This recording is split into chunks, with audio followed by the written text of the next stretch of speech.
fine. And I'm thrilled to be joined by Freddie McGrath, Marketing Director at Peoplesafe. Now, please do not adjust your computer monitors. We did have a last-minute change in speakers. Naz Dossa, the CEO of Peoplesafe, was not able to make it. So luckily, fear not, we have Freddie taking up his place. Freddie, how are you this morning? Yeah, really good. Thanks very much. Yeah, it's good to be off the bench. Well warmed up. So the call to the bullpen, we called him in. Exactly. Nice. Well, definitely looking forward to what you're going to present today. Just some logistical stuff. We do have polls in today's session. The first poll is actually up now. We'd like for you to interact with it if you can. So just to kind of get the conversation going a little bit later, we'd like to know what type of unsafe situations have you experienced at work? And this could be throughout your entire employment history. And some options there are safety hazards in the workplace, dark car parks or poorly lit walkways, verbal or aggressive behavior. Also none of those, and also you can add in your own options, and I believe we have that set up for multiple options. So please let us know your thoughts on that, and we will get it into the chat later today. Also in the session, we have a chat feature. Please enter your questions in for Freddie, and we will get to them later in the session. We have the report available for download, the Overcoming the Employee Safety Gap. It's available for download. So if you just click that resources button, it'll go down to the page and you can download the report. And so you can, kind of take that to your key stakeholders or learn more. And last but not least, as I am the head of social media here, I would absolutely love it if you would share insights, lessons learned from this session or any of the sessions all day today. Just share your insights and how much fun you had at our virtual event on your social platform of choice. So why are we here today, Freddie? Well, a massive 7 million workers worry about their personal safety every week. And with this issue is causing close to 1 in 4 leaving their job role in the last 5 years. And with recent ONS data showing that the crisis in staff recruitment and retention isn't slowing down. Also anecdotal on lots of our report on hrgrapevine.com. The fact is that there are more job vacancies than there are job candidates right now. So Great Resignation isn't slowing down, and it begs the question, is personal safety currently HR's blind spot? I'm personally fascinated about this session because this is a topic we don't cover a lot. HR thinks of well-being, D&I, L&D, but safety obviously is key to that. So in this session, Freddie will help me explore why personal safety may be the key to improved well-being, what employers can do to help their staff feel safe on their commute, as well as at work, and how the employer duty of care has extended beyond the workplace following the pandemic. So Freddie, that is a stacked agenda. What do you say? You want to get right into it? Absolutely. That's a great summary. Thank you very much. That's pretty much covers most of the points. That's good. I'm going to start sharing the presentation now. So hopefully that should be coming through. All good, Eric? Great. We can definitely see it. Perfect. Cool. So thanks very much for having me today. So the unseen retention crisis, as Eric prefaced there, we all know that there's a massive crisis going on with recruitment and retention. And there's a lot of macroeconomic and macro-political factors affecting that. But one thing that is not known by many employers facing the challenge is the impact of personal safety. So we recently conducted a landmark study that assessed over 2,000 employees and employers across all sectors across the country to find out how they perceived personal safety.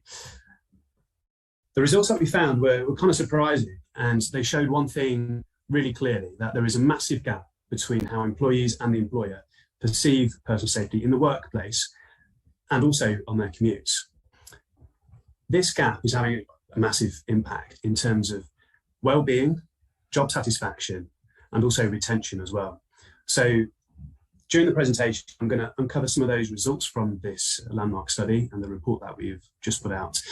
And then afterwards, we're going to discuss a few of the measures that you can take using technology, but also certain procedures that you could also implement within your own businesses. And hopefully that will help everybody have something to take away from this session. So into the next slide. As Eric mentioned, 6.8 million workers have safety concerns once a week, either at work or while commuting. And that's quite a staggering figure when you think of it. That's 21% of the workforce are thinking about or have had unsafe situations every single week. Now that obviously has wider implications, which we're going to discuss in a moment, but it's also interesting to note that it's not just the workplace that people are feeling unsafe. What the study also shows is that 60% of people feel unsafe while commuting, and especially on public transport during unsociable hours. And we can all probably connect with that and recall situations where we've all been commuting ourselves and we've come across either aggressive behaviour or certain areas and situations which make us feel unsafe. So it's not surprising in some ways to kind of see this statistic, but it is a lot higher than we were expecting.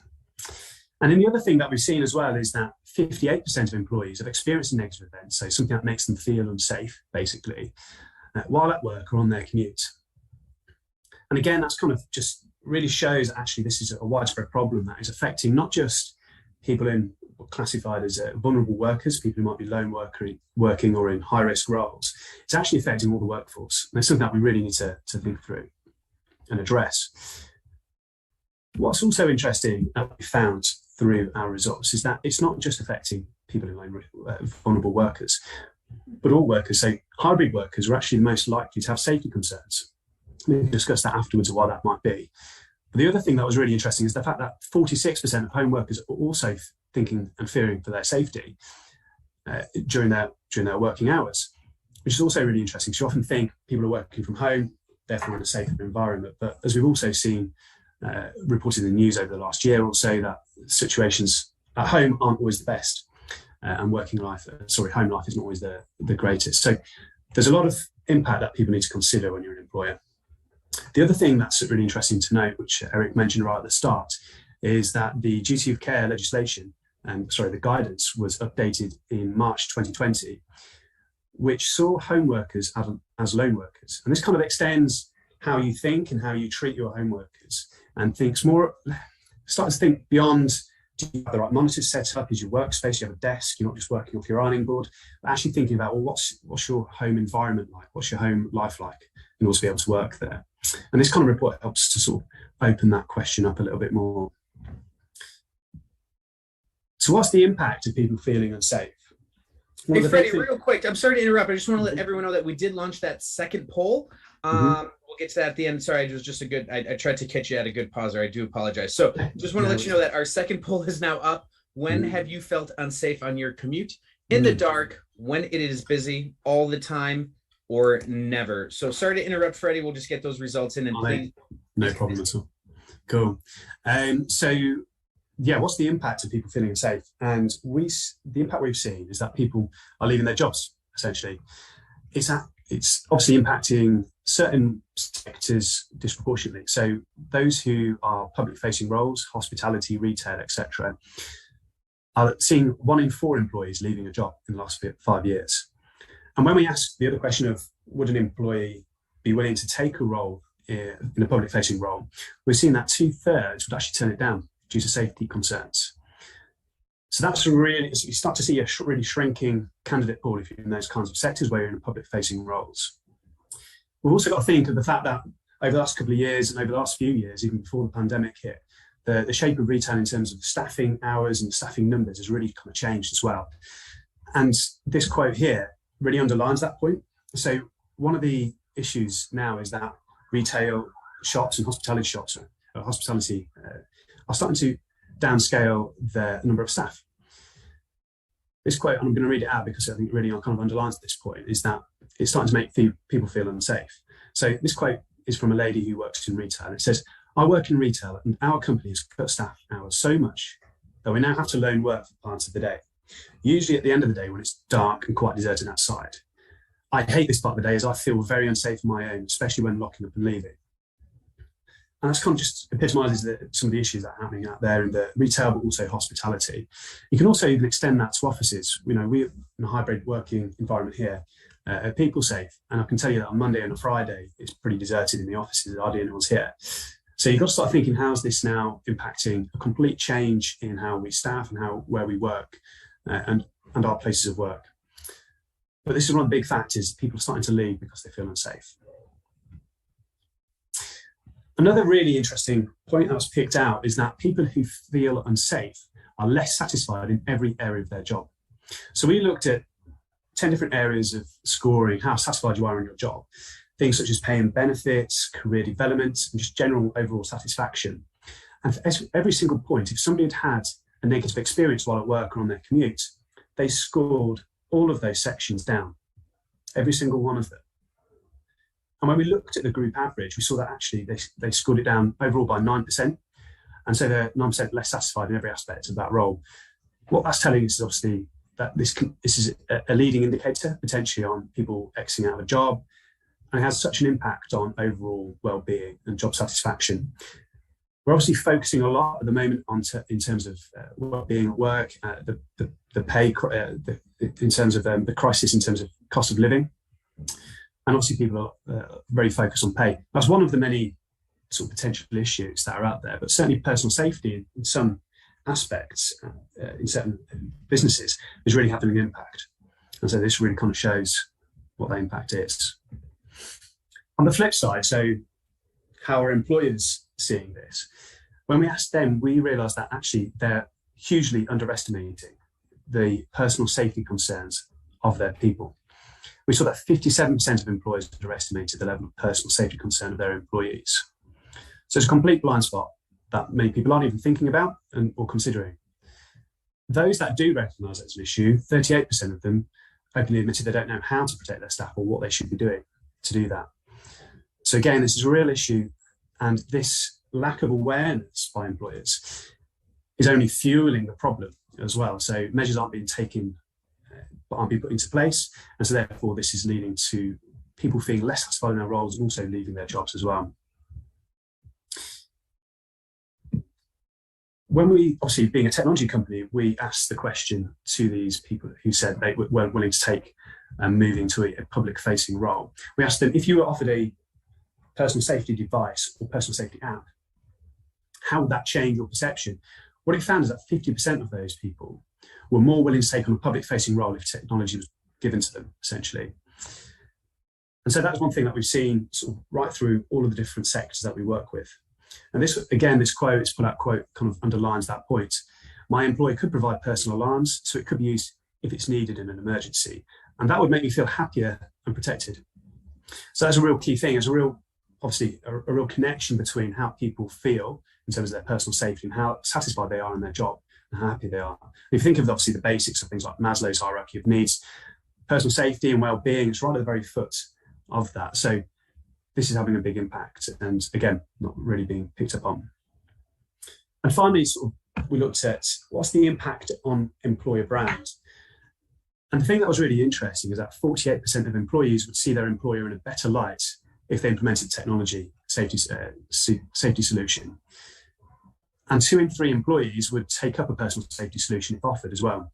So there's huge uptake or potential interest in this as well from an employee basis. So if you think about this in living and breathing your values, if you think about the fact that many employers and businesses put their values up on the wall, we've got them here written out all over the place. But sometimes that's often where they stay unless you live and breathe it. And we're working currently with a major broadcaster who are really living and breathing what they're doing, what they're about. And they came to us to provide their workers and all of their staff with our devices and with our apps as well. And they're looking actually extending this out to anybody across their company, whether or not they're in a call centre, whether or not they're in an office job, so that they feel better protected while they're on their commutes. And that's been seen as obviously a major sort of plus for them of living and breathing their values, but also as a major benefit as an employee there. And it's certainly something that we have here within our business as well. I've got it here for my family and myself, so I can help ensure that I feel safer when I'm out and about, also more importantly, my family as well. So it's one of those things that maybe is not very well known, but certainly out there that could really help many employees and many employers also show that they really do care for their staff and they're really out there and with them. So that's it. That's the end of this particular presentation. But like Eric said, there's a report that we've done that you can download off HR Grapevine or off our website. So you can find it on our white paper section. And it details all the different stats that we've got there and goes into finer granularity in terms of all these different sections. So yeah, thank you very much for your time, and yeah, looking forward to seeing those questions. So I'll stop sharing my screen and pick up the conversation with you, Eric. That was great. Freddie, thank you so much. That's fantastic. Let's go ahead and let's launch that last poll. Cool. and then we'll go through the results and we'll get into some of the questions from the audience and some questions that I have as well. So let's launch that third poll if we can now. What would help you to feel safer on your commute or at work? And your options are CCTV, a personal safety app, secure external visits or commuting, and a buddy scheme. So while we wait for those results to come in, I want to talk about the first poll. So we asked when we kicked off this session, what type of unsafe situations have you experienced at work, your current or past jobs? So I think I will go most, I'll do that, most, and then count down from there. So at 60%, verbal abuse or aggressive behavior. 56% safety hazards in the workplace.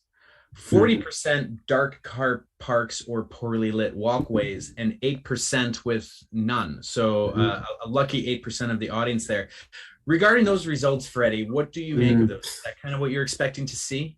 Yeah, so if we look at, even before the pandemic happened, there's been quite a lot of reports out there. So the British Retail Consortium and also the Association of Convenience Stores have done quite a lot of reports into attacks. If we look at it from a retail perspective, there's been a real spike in public aggression, unfortunately. So we've seen counts really go up over the last couple of years on people being, unfortunately, physically and verbally abused while in the workplace, especially in retail and hospitality. There's been spikes there.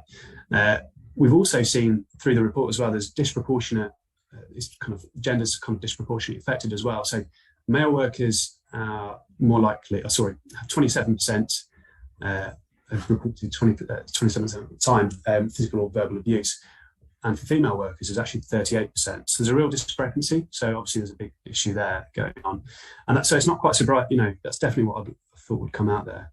And one of the big issues that we see as well when we're responding to them. So we work with quite a few retail outlets and hospitality, and the big thing that they often face is that public-facing aggression. That's really seemed to have spiked over the last couple of years, unfortunately. Yeah. I was thinking that from a different lens, unfortunately, from more of a sit-down corporate type job, and it's not great. And I'm wondering, I'm sure maybe others in the audience, but when I think of verbal abuse or aggressive behavior, I've never really thought of that as a safety issue necessarily, but more so like a cultural issue that HR teams need to pick up on. But yeah, I mean, I think about, as you were talking, I think about a lot. Every single shop I go to now has big signs that say we will not tolerate abuse. So that's fascinating. Okay, so the second question we asked were regarding safety hazards. No, when have you felt unsafe on your commute? Right. Yeah. 77% in the dark. 13% when it's busy, 3% time, and another 7% with never. Is that kind of what you were thinking? In the UK, I mean, we have a lot of daylight now, but come November, it's going to be like maybe 3 or 4 hours. So it's constantly in the dark. Are those results that you were expected to see? Yeah, and it kind of chimes with the report results as well. So we said 6% of people feel unsafe while they're commuting to and from work in unsociable hours. So that's one of the core things I think is worth thinking about from every aspect as an HR person. So if you're thinking about and how do managers manage their workers coming in to and from the office. So if you've got big projects and tight deadlines that need to be completed, and somebody's finishing late, then you've got to think, well, how are they going to get home? What are their method of transport? What they're commuting through? That kind of thing. So I think it's those kinds of discussions that need to be had at more of a manager level as well. That's probably not being had. So can you get them, a taxi home? Can you check in on them when they're getting home as well? So that's one of the core things.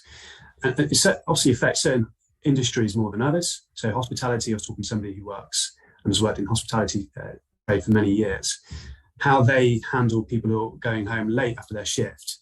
And sometimes they actually have that phone call. So 5 minutes on their travels, if they're walking home, they'll actually give them a call and actually have that conversation while they're traveling home. But that's a bit of a one-off. Not everyone does that as a matter of scale. So how do you roll that out? One of the things with technology, it kind of can help automate that situation, also help mitigate the fact that management might always do that. So one thing we have within our app is that you can do check-in and check-out. So talking about people also going on external visits. But if you're, say, walking home late at night, you can say what time you're going to be back, and you can kind of set what is like a timed alarm, essentially. If you don't check out when that time alarm is up, so when you're thought you were due to be home, and alarm is automatically raised. And then what you see is an escalation. So we'll have escalation policies that the employer would set, and would contact maybe the manager if that was the right line of escalation, or would actually go direct to the person themselves, or direct to the police. Yeah. So one of the things that we have here, we've got like an alarm receiving centre, which is sort of the image I've got behind me here. All of these are trained controllers, and they're used to taking all of these calls themselves. And we also have direct lines to local police, so we're able to contact police directly without you having to go through 999.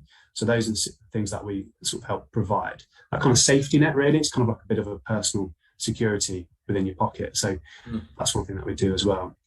But yeah, that's one of the key themes that we've seen come out of some of the work that we do with lots of different types of companies. And like I say, one of the big broadcasters as well is really kind of seen this. Yeah. Fascinating. I want to get, I took down a couple notes because I want to get to the things you mentioned later in the conversation. So I just want to hit that third poll real quick, and then we'll get into this great list of questions that I've come up with. So final poll was, what would help you feel safer on your commute or at work? And at 53%, people mentioned a personal safety app. Coming in at 30, a three-way tie for at 34% is CCTV, security lights, and the good old-fashioned buddy scheme. And then at 28%, check-in, check-out for external visits and commuting. So interesting, sort of not one sort of breakaway leader there. Is that what you're expected to see as well? Yeah, well, I don't think any employee should actually just implement one system. I think they should have a look at the full scope of things, right? So I think you've always got to be thinking about, well, how do you do it practically at all levels, and what's going to work for different people in different situations. So you're not always going to have the ability to have a buddy scheme, but that actually, and in other situations that might work really, really well. So that's one thing you've got to consider. Whereas technology, we've obviously seen take off. So not just what we provide, but if you look at some of the free apps that are also available, it's worthwhile mentioning those, that now from a commute perspective, or if you're coming back late from a night out, you can actually set, again, the same sort of thing as I mentioned, sort of the check-in, check-out system. Some of the free apps only alert, next of kin, friends and family. And that's one way, and that's really good as well. But it's one way that, it's one of the things that we've seen balloon over the last couple of years, is that there's more of these apps, more of an uptake for them, more of an interest as well, especially due to some sort of high-profile incidents that happened as well. Right. So yeah, it's kind of not surprising to see the sort of technology up there.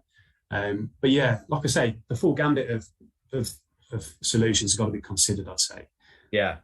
I personally am a big fan of the buddy system. I just remember back to primary school and day trips and all right, buddy up for the day. Okay, so the high vis vests on, right? Yeah, exactly. Well, yeah, we can take that offline, but we didn't do high vests in America, which I think we just know is it's a terribly unsafe place. Anyway, I want to get into some questions here for you. And one thing that I was thinking about when I first initially met you and Naz and learned more about your brand and topic is, I think I hearken back to my days living in Chicago, Illinois. My commute was either a longish walk to the train station or a bus to the train, and then from there a train into the city, and then from the city into about a 10 to 15 minute walk to my office.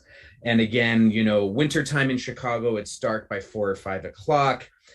I was very, very cognizant of where I was the whole time.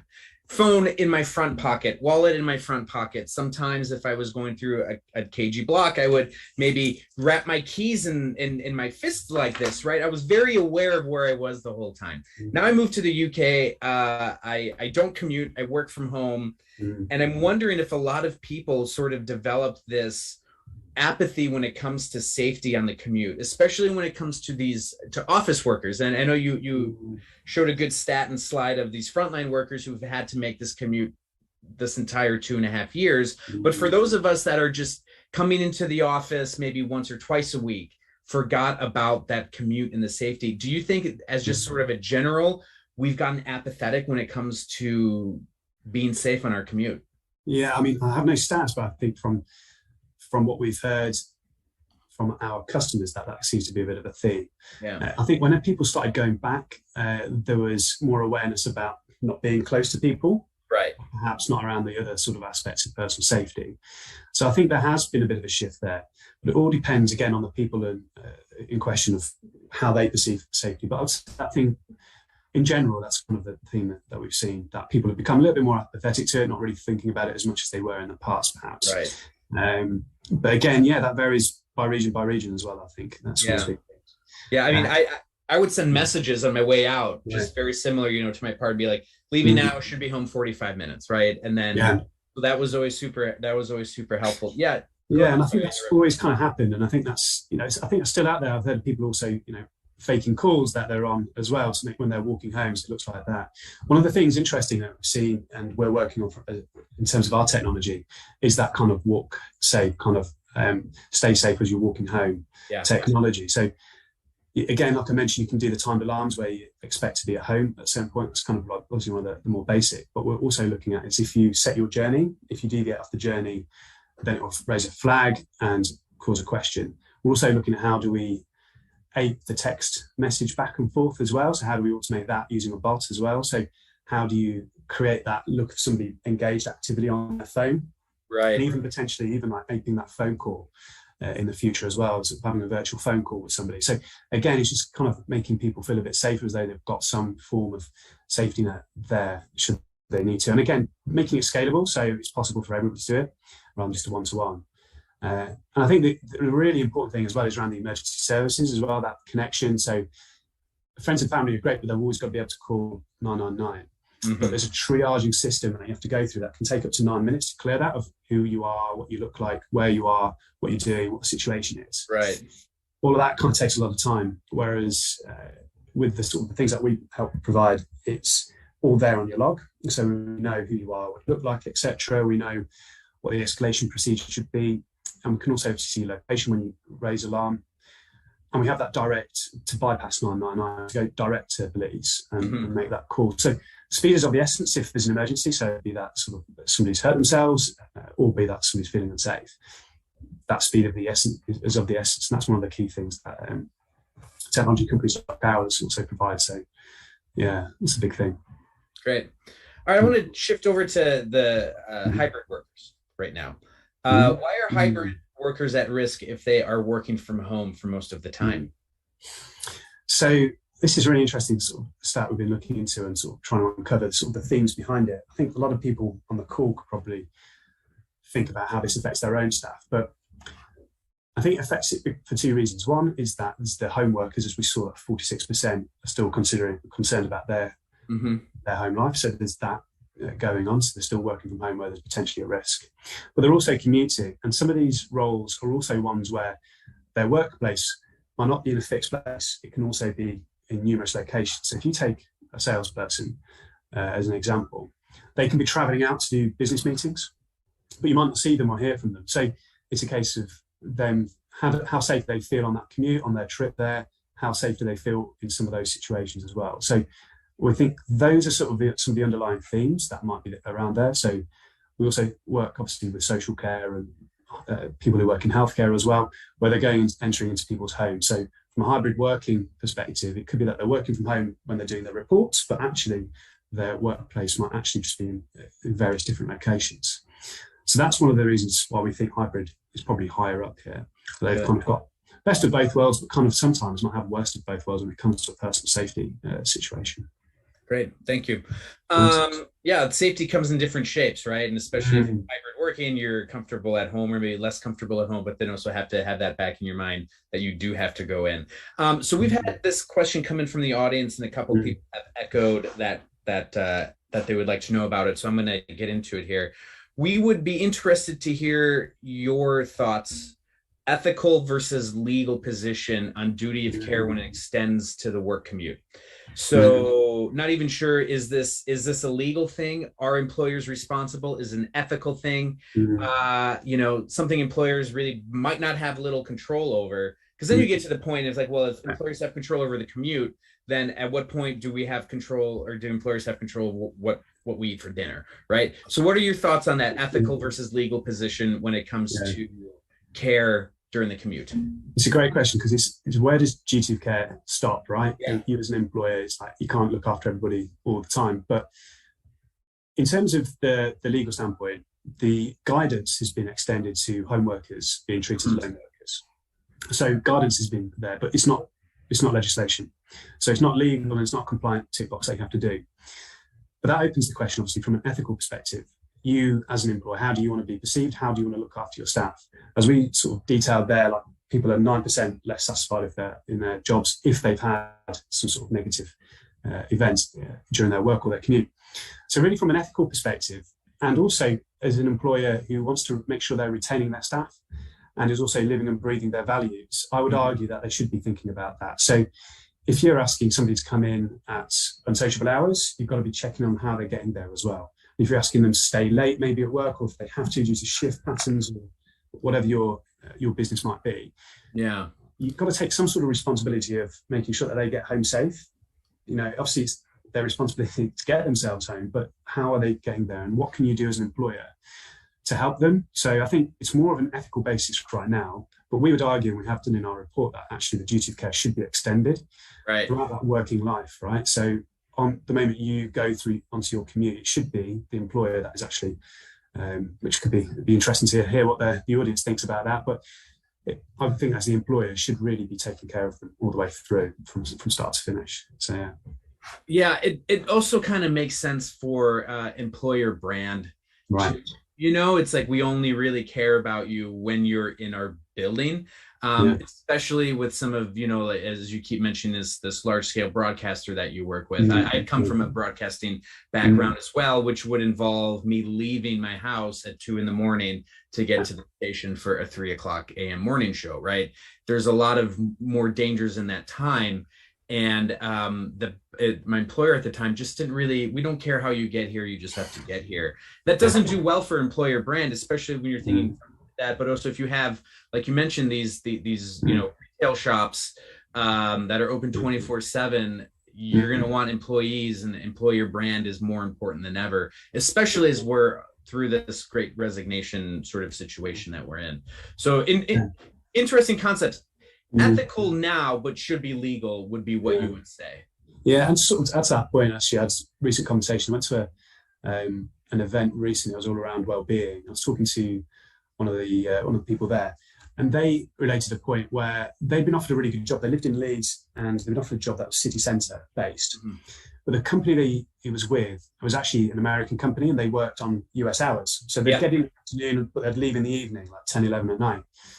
And she turned it down because she would then have to have commuted either walking through the city centre, or she'd have had to get a bus or whatever it might be, public transport through. And she just didn't feel safe. And that is, so she never took the role. The role was perfect otherwise, so it was great. But it was literally that commute, because of the unsociable hours, put her off. And I just wonder how much of an issue that is having in lots of different sectors. Yeah. All right, so let's get back to the HR sort of angle on this, right? There's a lot of areas for employers to review. Mental health, well-being, financial well-being, cost of living crisis, pandemic, war in Ukraine, Black Lives Matter, LGBTQ plus rights. There's a lot of things for all of us to worry about, right? So how would HR teams know if safety really is a big problem to their staff? Yeah, I guess it goes back to the age-old, you don't know what you don't know. So if you're not asking the question, you will never know if it's an issue. So I think our advice is around the employee engagement surveys that you have. So how can you build this kind of a question into that format? So how can you do some sort of pulse check across your organisation to see if people have any issues, have any concerns about their personal safety? And I think really importantly, again, looking at where they work, especially with the hybrid working, do they feel safe at home? Do they feel safe in the workplace, or do they feel safe on their commutes? And if you're at least checking in on those points, then at least you know whether or not there's any issues to be investigated. So that's, I'd say, the first thing. And I think the second level is kind of looking at how you're training and working with managers of teams. So how are they having those conversations? They're the ones who've got that direct relationship with their teams. They know the hours they're working and the situations those people are in. So I think it's down to training those people as well. So picking up on signals where there might be a problem with certain areas, members of their staff, in terms of how they feel around their personal safety. And I think that's one thing that could be cascaded down. So it's just trying to do it again, sort of holistically, probably through your engagement campaigns, engagement surveys, but also down through your managers. And also, I think another key thing is working with sort of decent employee assistance programs as well. So having that kind of thing in place, Right. that just gives an avenue for people who are feeling safe. Don't want to flag it to an employee who might not be understanding, but have another route to be able to actually go and say, look, I just don't feel safe in this situation. And having that relationship with those kinds of services would be, I think, really beneficial for everybody. Yeah. So, yeah. Great. So take that pulse survey, and then also don't be afraid to ask individually. Yeah, I think so. Yeah, right. Really working with the management team to address that down on an employee level. Yeah, because much like everything that we've learned in the last 2 years within the HR function, and I know you're a marketing guy, so you might not, within that HR function, it's not a monolith, it's not a one size fits all approach. So people have different needs when it comes to mental health, when it comes to well-being, and personal safety definitely included in there, which segues nicely into my next question.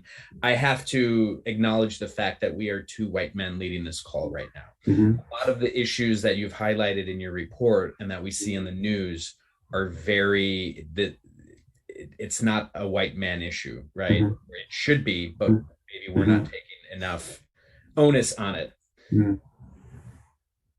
Are women generally feel more unsafe than men? I think that's kind of a silly question, right? I think that's just a general thing. But what are you seeing from some of your report data where the percentages sort of vary, and if you have any solutions to kind of advocate to advocate for women's safety, not just for HR leadership, but business leadership in general? Yeah. So I think the first question around sort of the report. So yeah, you're right. It's been very much highlighted in the press and perceived in that way. What the report showed is that, like I said earlier, is that 27. It seems to be an issue in terms of physical and verbal abuse, so affecting 27% of males, but actually 38% of females, especially in the retail hospitality sectors. Right. So that is obviously showing sort of some data around that particular issue.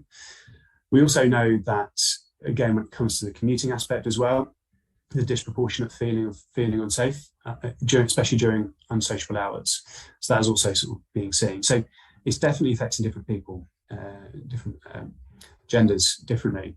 Like I mentioned, in terms of the technology, in terms of what people could do, obviously things like buddy systems are obviously really important. If you can set those up, having good management practices and policies in place that make sure that, again, if you've got unsociable hours or if your staff happen to be leaving late at night, that they're doing the right things by them and that they're working with them.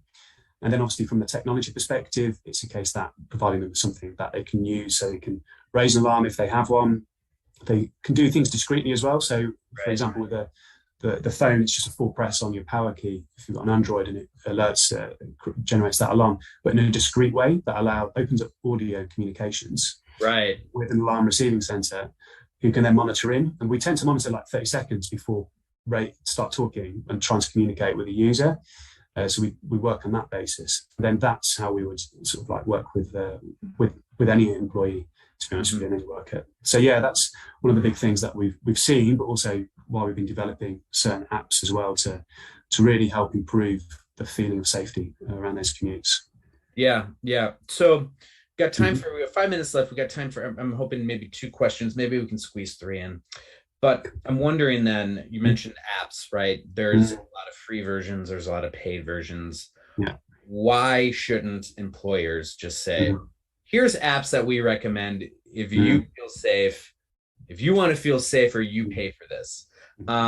Why should that be? Like, why should that onus be on the employee? And really, what's sort of the difference between a paid service and a lot of these free versions that you mentioned? So yeah, two good questions there in part, aren't there? So one is, why bother? Why care about it? Right. Okay, in some ways, right? And why is it your problem? I think what we've seen is that there's a big issue out there. People are underestimating the perceptions of personal safety. So that's one thing. We know that it improves personal employer brands. I know that in certain areas it can also boost recruitment. So there's some really good reasons to do it. Again, coming down to sort of just being a good employer and doing the right thing and living and breathing your values, you should be providing some sort of support to your employees, okay? Free apps, I would certainly wouldn't say no to. I think you should have it there. Would certainly see the value in advocating those within a company. So at least signposting and saying this is where you can get this help, because they do certainly have a place and they're certainly very helpful. The thing, like I mentioned earlier, is that the limitation of them is that it's going to family, friends, either family or a friend, and they've then got to go through the 999 situation. They don't have all the information. The big difference between those free apps and sort of the ones and the kind of thing service we provide is that it's beyond, let's say, the app itself. It's more about the people who sit in the sort of the room that I've got a picture of behind me. It's these fully trained alarm receiving centre people who are 24/7, sort of 365, and are trained to sort of deal with these responses. They do it all the time. That's the big difference, and it's a case of the fact that they can call the right kind of help faster than anyone else, and that's the big thing. So that's the reason, sort of the big difference between the free versus the paid, but also I would say that, yeah, it's worthwhile doing just an employer for doing the right thing. Yeah. Great. All right. So one question, these sorts of initiatives often fall into the HR shoulders, but like a lot of things we learn, this needs to be these sorts of decisions by the businesses as a whole. So what sort of advice would you give to HR leaders who want to take this up the ladder? You know, HR budgets are thin as is. How do we get safety into that top line budget? How do I convince the CFO that this is needed?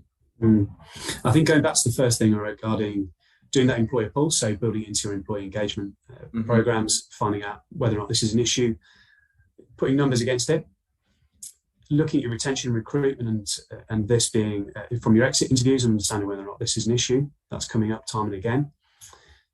I would also say engaging other stakeholders. So we know that, again, with this broadcaster we're working with, it was the security and resilience group that also came to us. They're looking at obviously everything across the board. And they often have a good input into what budget is allocated for what. So they often have a very good influence internally. So I think it's, as with everything, when it comes to especially large organizations, it's lining up your stakeholders really well and being able to work with those. There's also a case that this works with IT, so you've also got to get them involved as well. Again, they tend to have better budgets as well, seemingly. So it's where does that budget sit and how do you make that case for support? And I think, yeah, lining up those numbers would really help. What's the business case for it? How will it help you improve retention and recruitment? How will it help you boost employer brands? What are the numbers telling you from your employment surveys? And then working with those various stakeholders to kind of line everybody up to making that case for investment. So yeah, good advice. Great advice. So we have 2 minutes left. I'm going to put you on the spot one more time. You mentioned a lot about scalability during your presentation. Right. Let's talk about that in 1 minute. How scalable is it to roll something like this out across a large company? I'd say that's very scalable. So we obviously, in terms of implementing things like apps and devices, that can be done extremely quickly. Certainly apps can be rolled out really fast. In terms of management, we work with an online portal. So you're able to set everything up. All the managers are able to take an ownership of their different teams, and that can be rolled out very quickly and easily within an organization. So I think that's one of the key things, that you can create the policy and you can roll it out in a very streamlined kind of way. And again, we have success teams here internally, and I'm sure in other companies too, in order to walk through and go through that rollout process. Right. So it becomes really easy to scale it out and work across huge companies as well. So yeah, that's one of the great things about it being an online technology service that can be easily rolled out. So yeah, super easy, I'd say. It can be done. Great. Well, with that, Freddie McGrath from Peoplesafe, thank you so much for being involved in our HR Tech event. A lot, like I mentioned at the top, not something that we write about a lot, personal safety, and unfortunately maybe an area that HR might miss a little bit with all of the other things that we have to do. But hopefully you've changed some minds and changed some ways of thinking that amongst why people are leaving maybe is safety an issue. That's something that maybe a lot of HR leaders hadn't thought about. So once again, thank you, Freddie. You did a great job. Thank you for stepping in last minute. Thank you for everyone for watching, and please feel free head on over to our next session that just started. Have a great afternoon. Thank you, everyone.